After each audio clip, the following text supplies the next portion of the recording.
Sedikit nggak apa ya, insya Allah ya.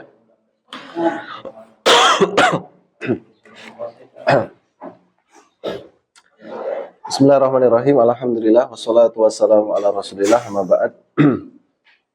Baik, alhamdulillah pada kesempatan pagi hari ini ya, insya Allah kita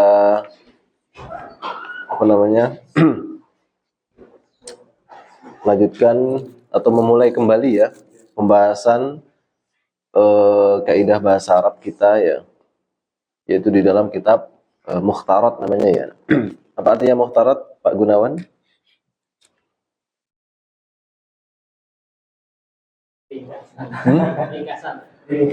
Mukhtar itu artinya yang dipilih. Mukhtarat itu berarti pilihan-pilihan. Mukhtarat itu artinya apa? Pilihan-pilihan. Oh, ini jama ya tadi ya, jama muannasah ya tadi. Nah, mukhtarat ya. Jadi mukhtarun jamaknya mukhtaratun ya. Baik, jadi mukhtarat ini adalah apa? Pilihan ya. Nah.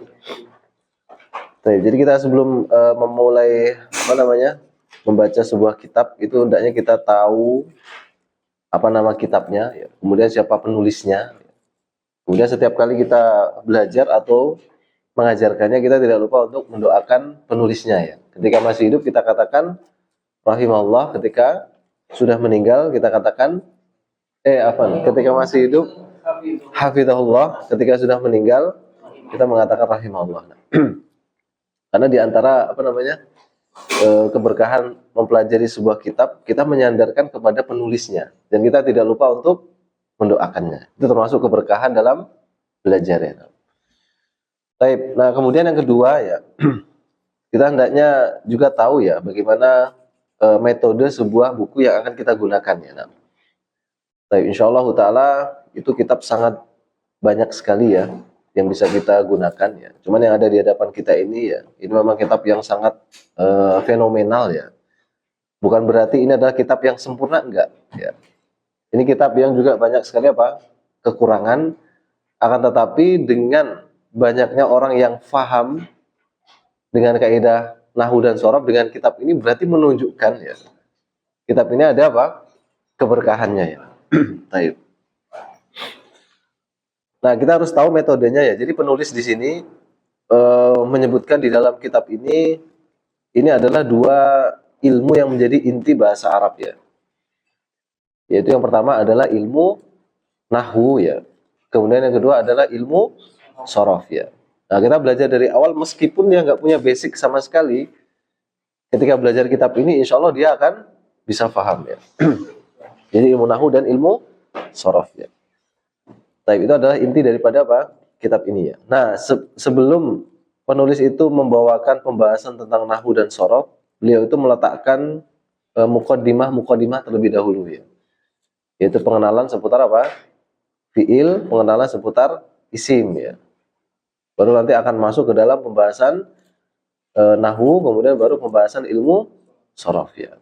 Yang di sini tidak dibahas oleh penulis dalam ilmu shorof itu adalah ilmu iqlal namanya. Nah, ini tidak ada di dalam kitab ini ya. Baik. Jadi iqlal ya. Jadi shorof itu setelah kita hafalkan dan ketika terjadi perubahan seperti ini, misalnya ada huruf yang dibuang ya.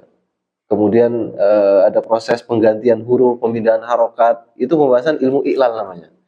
Nah, itu nanti akan kita sempurnakan, kita ambil dari kitab yang lain. Karena itu tidak ada di dalam kitab ini, iqlal ya.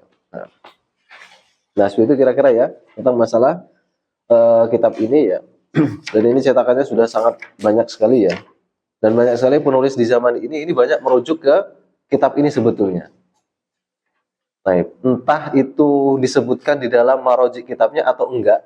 Cuman bagi orang yang pernah pelajari kitab ini, dia akan tahu ya, ini diambil dari kitab ini ya. Atau kadang-kadang penulis di zaman ini kadang dia mengambil dari sini, cuma supaya nisbahnya itu lebih tinggi karena disebutkan mengambil dari kitab Mulakhos kadang-kadang ya. Nah, seperti itu ya. Karena ini adalah ringkasan dari kitab Mulakhos ya, karya Fuad Nikmah. Baik. Kalau punya anak ini terbitan cetakan keberapa ini? 13. Punya antum berapa ini? 40-an. 42. Nah. Tahun 2021. Baik. Nah, ini Anda belajar kitab ini dari awal sampai akhir ini mungkin di situ ada tahqiq ya. Halaman depan ada tahqiq. Ada nggak Abu Abdillah Abdurrahim? Tahqiq paling atas. Oh iya ada. Ada? Nah, Abu Abdillah Abdurrahim ya. Nah, itulah guru ana ya. Dengan satu lagi ipar beliau namanya Ustadz Hubaib, yang itu sangat fenomenal ya. Nah, ini belajar langsung kitab ini sampai akhir. Ini Abu Abdillah Abdurrahim. Karena Ustadz Abdurrahim inilah murid-murid awal Ustadz Al-Nurafiq Gufron ya. Nah, kita perlu belajar seperti ini supaya kebiasaan kita ketika baca kitab itu seperti itu. Jadi baca kitab tahu judulnya, tahu maksudnya, tahu penulisnya. Nah, syukur-syukur itu ada sanadnya. Nah, itu yang terbaik. Nah, sampai kepada penulis gitu. Ini yang terbaik ini ya, nak.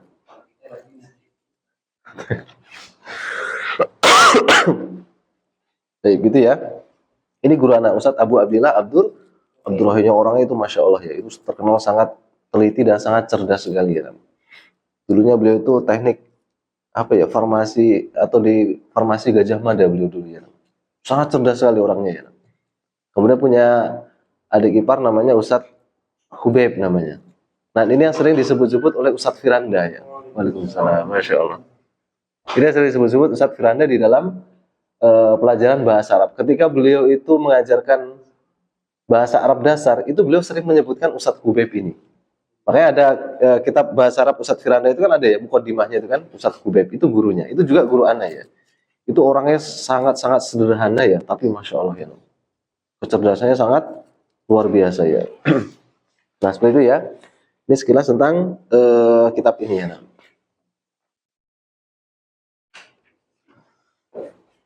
Nah, kitab ini ya, di dalam metode pengajarannya, ini memang tidak disusun untuk dijadikan sebagai kitab yang dipelajari secara otodidak. Nah, makanya barang siapa yang belum pernah belajar dan dia belajar sendiri dari kitab ini pasti akan mental sendiri dia. Kenapa seperti itu? Karena memang kitab ini ditulis bukan untuk itu ya.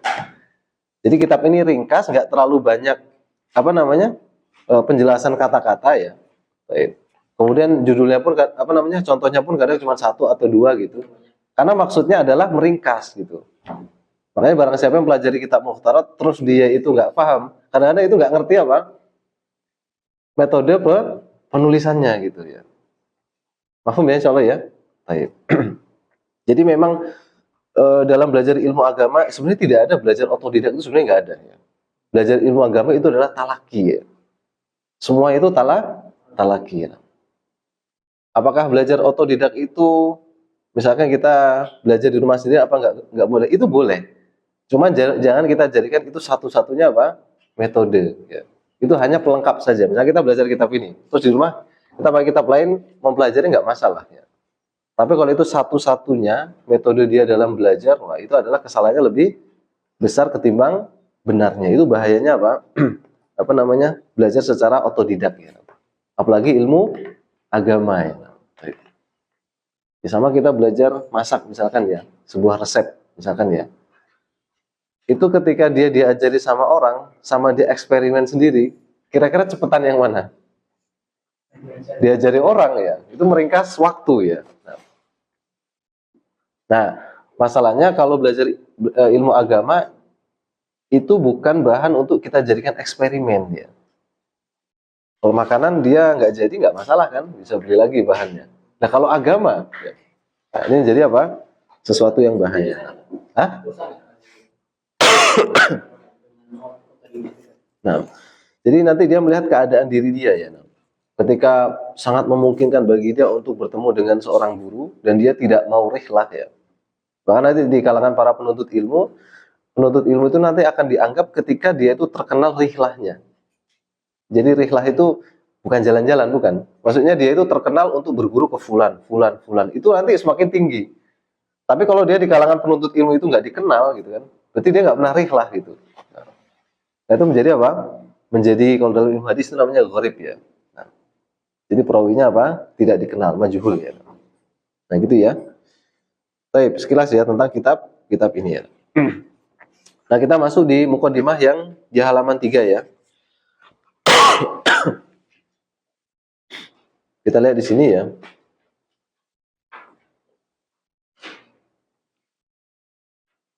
Nah, di sini penulis menyebutkan ya, yaitu pengertian tentang jumlah atau kalam ya. Baik. Jadi ada kalimatun, ada apa? Al-jumlatu atau al-kalam ya. Baik. Kalau kalimat apa? Kata ya kan. Kalimatun artinya kata. Baik. Susunan beberapa kata namanya jumlah ya. Berarti syaratnya jumlah ada berapa? Ini di kemarin juga sudah pernah jelaskan ya. Berarti syaratnya jumlah itu minimal terdiri dari berapa kata? Dua minimal ya. Baik. Jadi dikatakan jumlah itu syaratnya terdiri dari dua kata minimal ya. Dua kalimat ya. Nah di sini penulis menyebutkan jumlah atau kalam itu adalah susunan kata ya. Nah ini kasih garis bawah, ini nomor 1 ya. Jadi syaratnya dikatakan sebagai kalam atau jumlah adalah susunan kata atau kalimat. Ini syarat pertama. Kemudian yang kedua adalah mempunyai arti sempurna.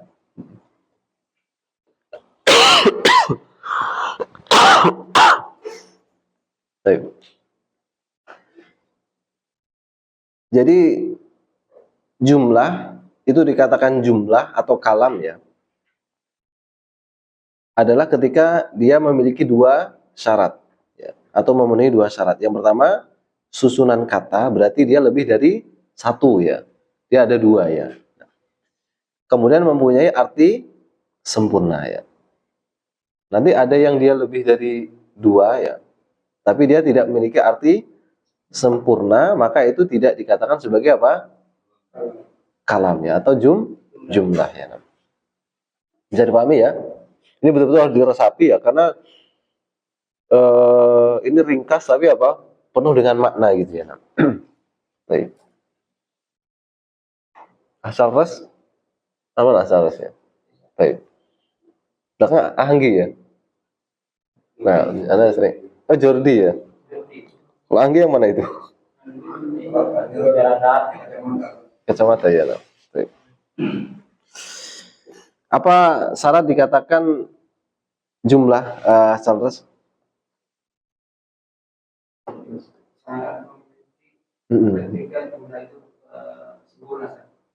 Nah, dia ada dua syarat ya. Kapan sesuatu itu dikatakan jumlah? Ketika memenuhi dua syarat. Apa itu? Memiliki dua kalimat. Baik. Terus? Syarat kedua? Memiliki kalimat sempurna. Baik. Dan mempunyai arti yang sempurna ya. Baik. Nanti ada yang dia lebih dari dua tapi tidak sempurna. Misalkan Anda mengatakan jika kamu datang, ya kan? Jika kamu datang kan tiga. Nah kemudian kita diam, ya.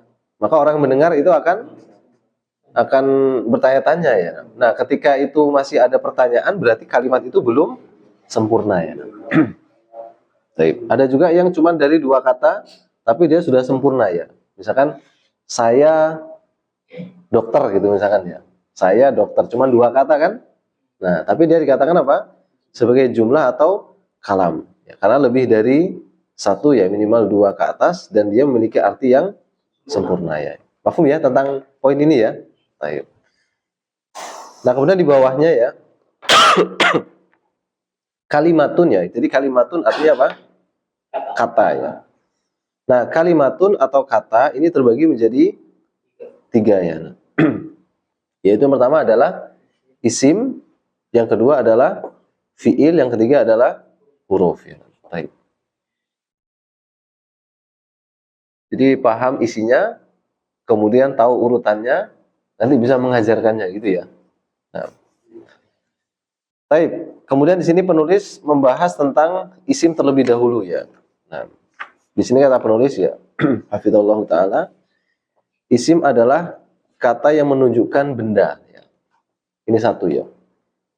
Jadi definisinya adalah dengan cara menyebutkan jenisnya. Ini bisa ya.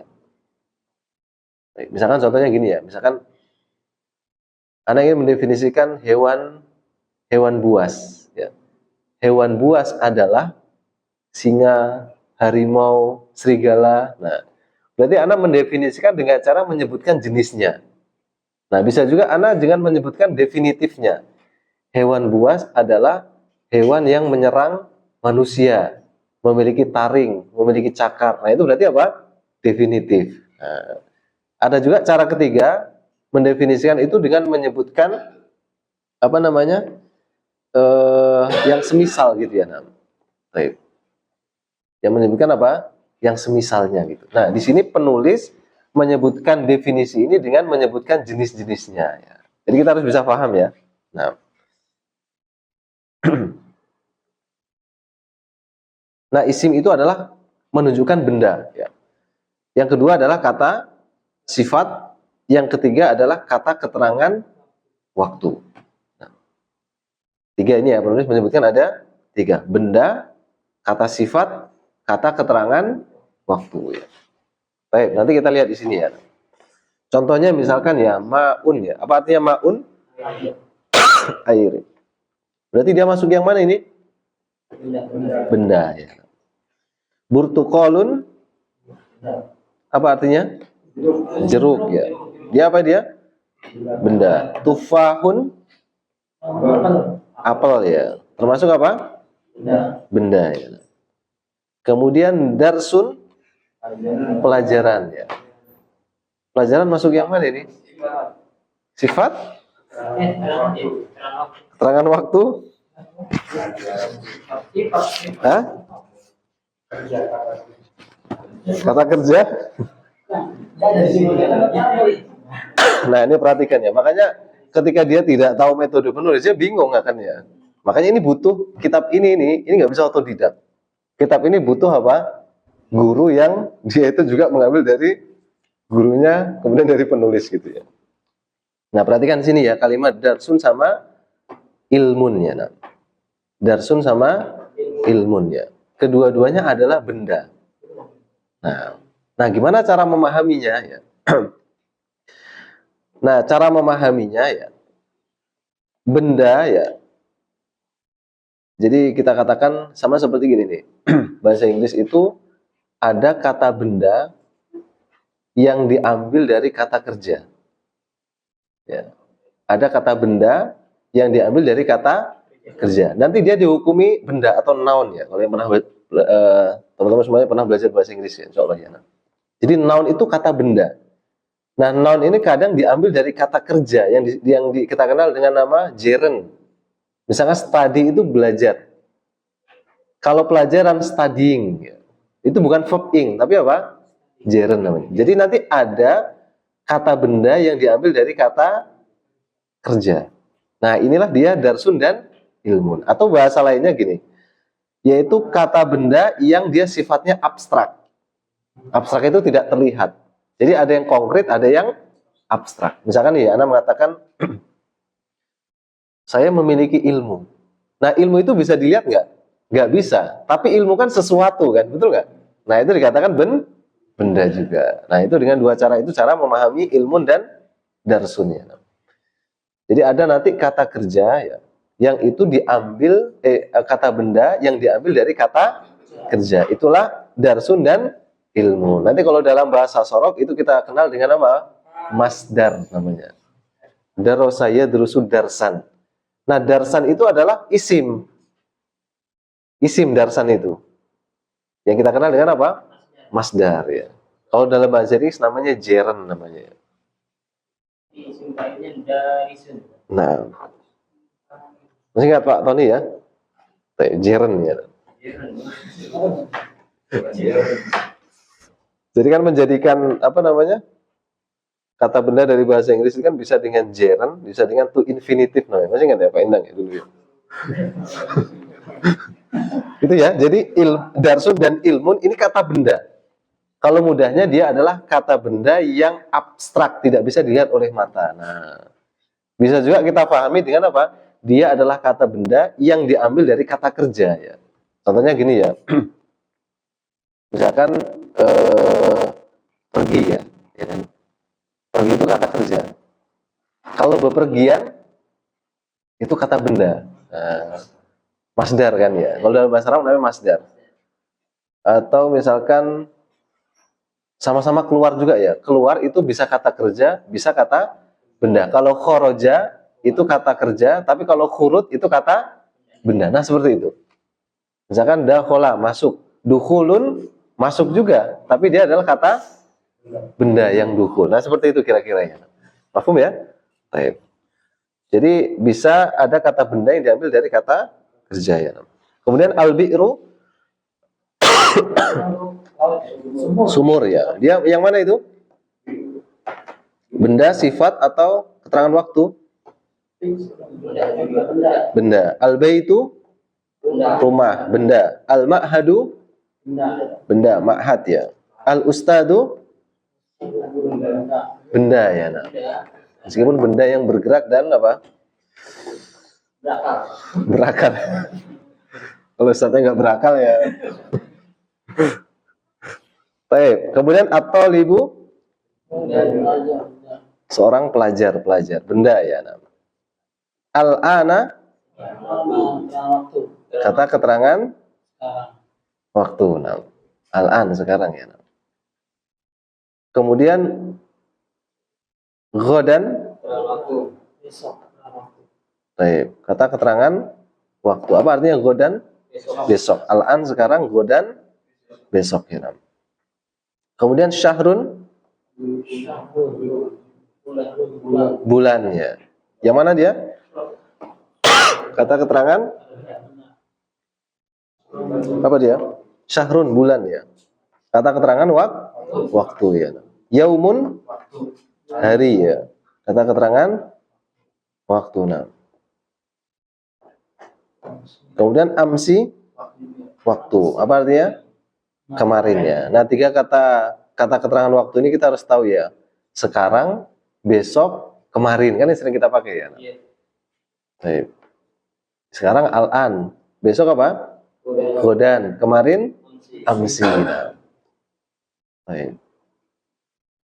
Kalau besok lusa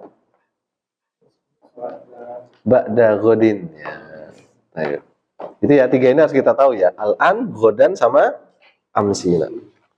Baik. Kemudian nadhifun sifat. Apa artinya nadhifun? Bersih ya.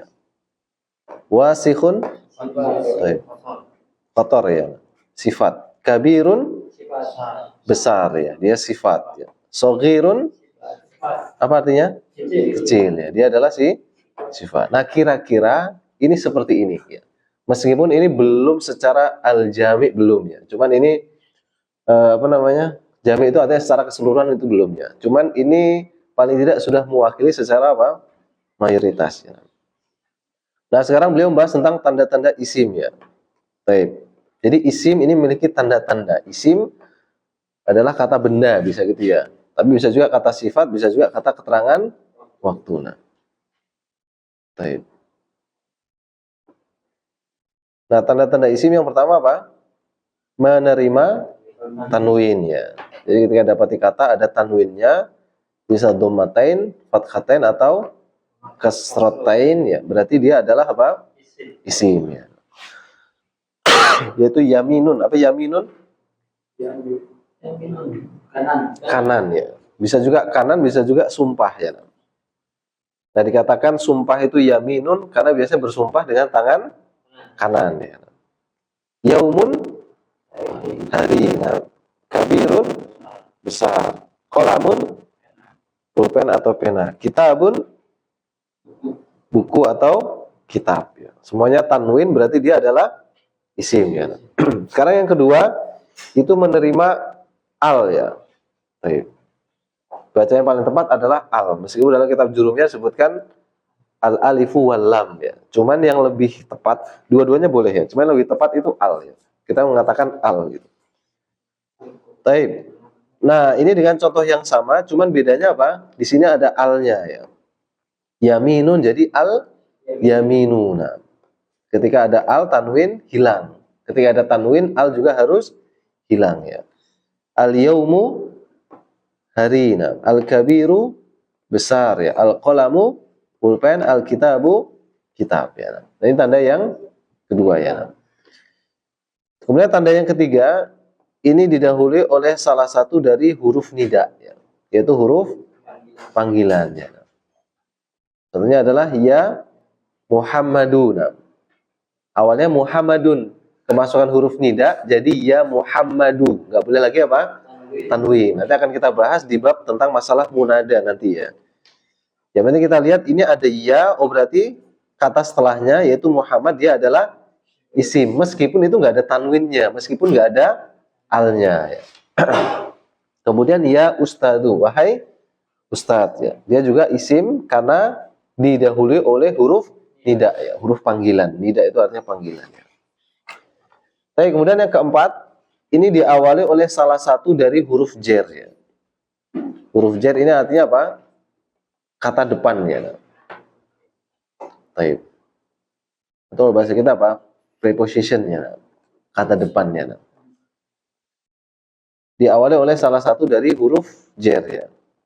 Contohnya ala kursiyin, di atas kursi. Nah, ala itu huruf jernya. Ala di atas. Berarti apa? Kata jatuh setelahnya itu isim. Yaitu apa? Kursiyin ya. Itu ada dua tanda, ada huruf jernya, ada apa lagi?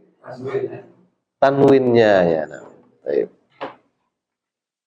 Meskipun nanti di kitab jurumnya sebutkan di antara khofat atau jer itu adalah tanda isim ya. Nah. Cuman nggak perlu kita sebutkan seperti itu ketika dia apa? Diawali oleh huruf jer, dia pasti apa? Jer ya. Nah. Dia pasti apa? Isim ya. Kemudian fil baiti ya. Di dalam rumah ya. Nah, al-baiti itu isim. Tanda isimnya ada dua di situ.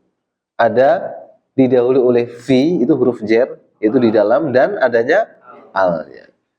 Jadi kadang dalam satu isim itu ada dua tanda ya. Ada yang satu, ada yang dua ya. Nah, macam-macam huruf jer diantaranya adalah min ya. Apa artinya min? Dari ya. Ini arti sementara, meskipun nanti huruf itu maknanya beda-beda ya. Tergantung apa? Tergantung posisinya dan tergantung maknanya ya. Ila apa? Ke ya. An bisa dari, bisa tentang ya. Ala di atas, fi di dalam, ka seperti, bi dengan ya. Li milik atau untuk. Itu adalah huruf jer ya. Kemudian yang kelima, ini bersambung dengan isim lain ya. Atau kata lain, atau disebut dengan susunan apa? Mudhof, mudhof ilaih ya. Jadi ada dua isim-isim ya. Isim dan isim ya. Kemudian yang belakang itu bukan sifat ya. Yang depan itu juga tidak diawali oleh al, maka itu jadikan mudhof, mudhof ilaih. Nah, jadi cara gampangnya gitu. Mudhof, mudhof ilaih ketika isim ketemu dengan isim, yang belakang itu bukan sifat, kemudian yang depan itu tidak diawali oleh al ya. Yang depan itu kan mudhof. Ya, mudhof itu tidak boleh ada alnya ya. Nah, contohnya adalah kitabun nahwi misalkan. Kitab nahwu ya. Nah, di sini terdiri dari dua isim ya. Jadi kata majmu' itu adalah bendanya itu satu, tapi dia mengungkapkannya dengan memajemukkan kata. Artinya apa? Menyebutkan dengan lebih dari satu ya. Misalkan Anda mengatakan ini kan handphone ya. Anda mengatakan handphone Ana gitu kan ya. Dengan dua kata, tapi bendanya apa? Satu ya. Nah. Contohnya kitabu an-nahwi. Baik, kalau an-nahwi itu ciri isimnya apa? Adanya al ya. Kalau yang kitabu ini juga isim, ciri isimnya apa? Misalkan anggap kita nggak tahu maknanya. Jadi kita diminta untuk menentukan ciri fisiknya. Apa kira-kira, Pak Samingin? Anggap kita nggak tahu kitabu itu entah benda atau bukan benda gitu ya. Waalaikumsalam. Gimana Pak? Jadi kita membahas tentang ciri secara fisik. Anggap aja kita nggak tahu artinya. Kita suruh menentukan kitabu ini isim atau bukan gitu. Isim nggak? Azizi. Baik. Jadi kan kitabu ya. Kitab nahwu kan. Nah ini isim. Apa ciri fisiknya? Adanya al. Kitabu ini isim atau bukan ya? Isim. Isim. Apa cirinya? Kita lihat ciri-ciri yang 4 di atas kan ya. Al nggak ada, tanwin nggak ada, huruf nida sini nggak ada, huruf jar juga tidak ada. Terus gimana ini? Baik, dia bersambung dengan isim lain. Jadi di mudhof ilaihkan. Ini disebut dengan apa? Mudhof. Kemudian dia apa? Mudhof ilaih. Nah, ini namanya disebut dengan apa? Kata majmuk ya. Kitabun nahwi. Kemudian baitu Muhammadin. Apa artinya baitu Muhammadin? Rumahnya Muhammad ya. Muhammad isim karena tanda isimnya apa?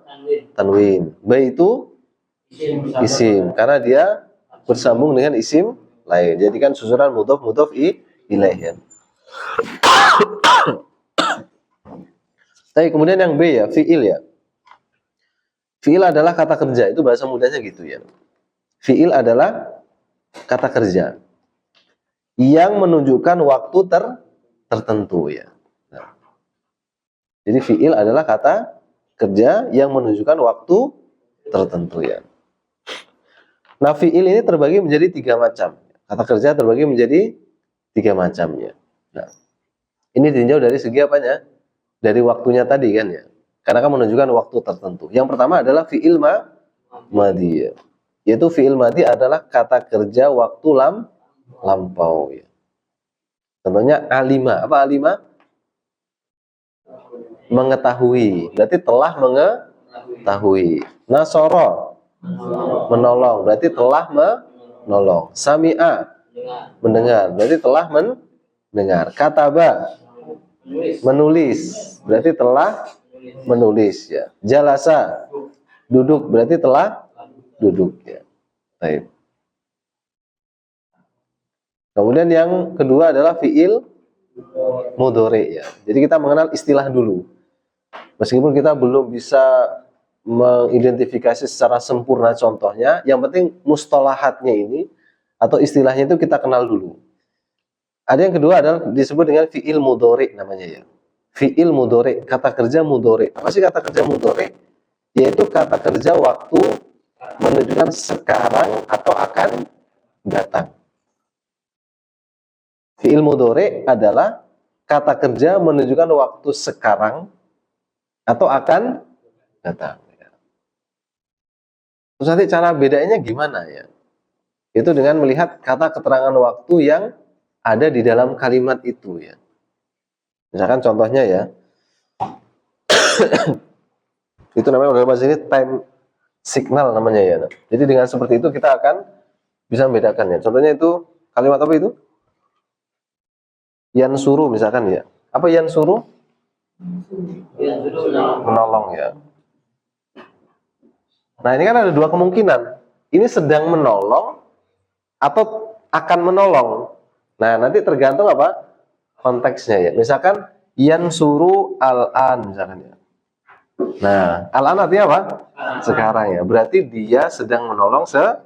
Berarti ini maknanya sekarang ya. Nah kalau yansuru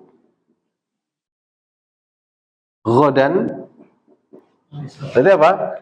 Dia akan apa? Akan menolong ya. Akan menolong besok ya. Dia akan menolong besok. Berarti ini menunjukkan apa? Akan datang. Ya. Jadi ini juga membantu ya. Baik. Bisa juga nanti dengan ciri fisik seperti huruf tanfis misalkan ya. Sayan suruh misalkan ya. Nah, sa ini kan artinya apa? Akan, kan gitu. Berarti menunjukkan ini bukan waktu sekarang, dia akan menolong ya. Tapi misalkan nggak ada hal-hal seperti ini kan ya, hanya yang suruh saja. Nah, ini menunjukkan apa? Sekarang atau akan datang di sini. Nah, ini ada perbedaan pandangan di antara para ulama ya. Sebagian mengatakan kalau tidak ada apapun berarti menunjukkan waktu apa? Sekarang ya. Kalau tidak salah ini dikuatkan oleh Al-Imam Suyuti ya. Nah, itu ya. Itu fi'il mudhari seperti itu ya. Nanti bagaimana cara menyusunnya itu ada bab tersendiri dalam ilmu shorof insyaallah. Nah, yang penting kita tahu dulu ada fi'il madhi, ada fi'il mudhari. Kemudian yang ketiga adalah fi'il amr. Kata kerja perintah ya. Nah, tadi disebutkan kata kerja yang menunjukkan waktu tertentu. Nah, fi'il amr itu waktunya kapan? Kan fi'il madhi kan lampau, mudhari sekarang atau akan datang. Lah, fi'il amr ini menunjukkan waktunya kapan? Hah? Sekarang berarti mudhari kan ya?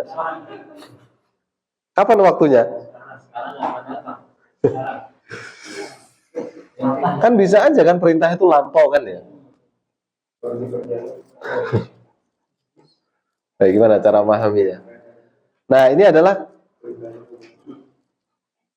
jadi fi'il amr itu adalah kata kerja ya di dalam waktu setelah diperintahkan. Nah, gitu. Jadi waktunya kapan? Setelah diperintahkan. Bisa ya soalnya ya. Karena di atas kan bahasanya apa? Kata kerja menunjukkan waktu tertentu. Nah, fi'il amr itu waktunya kapan? Waktu setelah diperintahkan.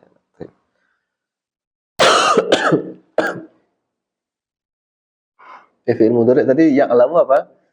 Sedang atau akan mengetahui. Yansuru sedang atau akan menolong. Yasma'u sedang atau akan mendengar. Yaktubu sedang atau akan menulis. Yajlisu sedang atau akan duduk. Baik. Nah.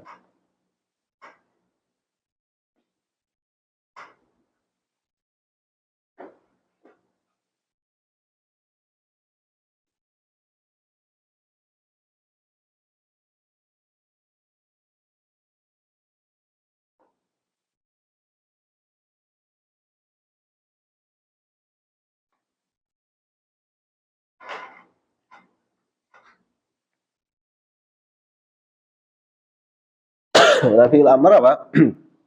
Kata kerja perintah ya. I'lam ya. Apa ilam?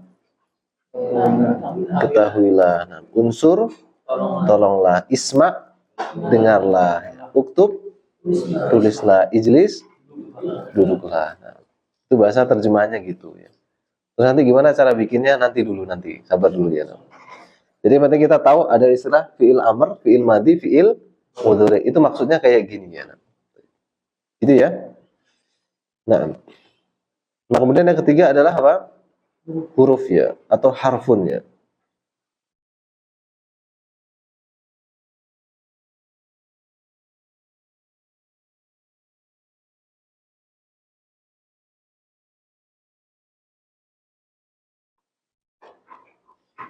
Taib. Harfun. Apa harfun? Huruf ya. Harfun jamaknya hurufun ya atau ahruf ya. Taib. Nah, yang ketiga adalah huruf. Apa itu huruf ya? Yaitu kata yang kurang berfungsi kecuali apabila bersambung dengan kata yang lainnya. Ini dilihat dari sisi maknanya ya. Nanti ada juga yang meninjau dari sisi apa? Beramalan atau tidaknya ya. Nah.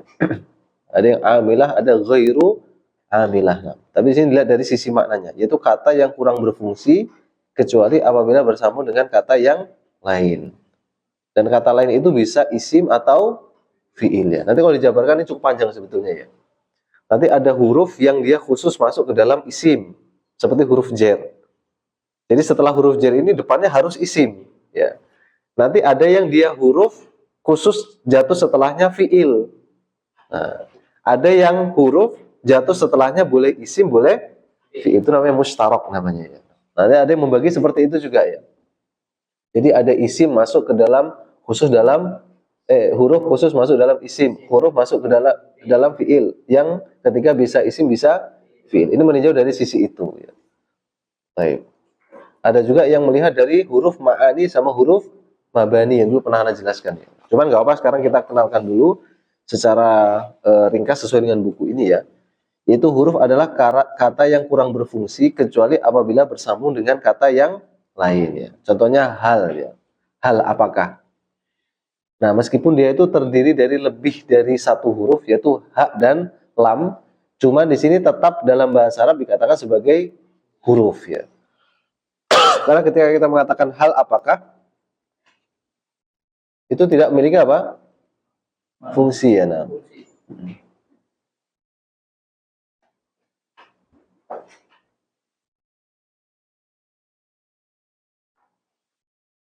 Nah, hal ini bisa masuk ke dalam isim, bisa masuk ke dalam fi'il ya. Jadi dia hal itu mustarok. Hal jatuh setelahnya bisa isim, bisa fi'il ya. Kemudian wa ya. Nah, itu tergantung wa sih nanti ya. Jadi waw itu nanti ketika kita mendalami nahu ya. Kalau kita kenal wa itu artinya apa? Dan kan gitu. Wa itu artinya apa? Dan. Padahal nanti bisa juga waw itu waw qasam seperti wallahi ya. Bisa juga waw itu adalah waw istinafiyah. Itu untuk